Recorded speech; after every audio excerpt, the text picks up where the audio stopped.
Huwag nyo sirain yung original ng takip ng NCB. So gawa lang kayo ng panibago para may palitan.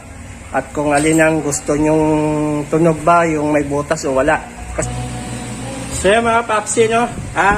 Ito yung idadrive ko dito sa D15 na NCB box, yung Tucson Rush C50 natin. Ito yung gagamitin ko pang low, no? At ito lang yung ating pang miday. Ayan, so pahinga muna si Padon. Ayan, so complete na tayo sit up, no? Ready to play na. So magpi-play na tayo mga papsi.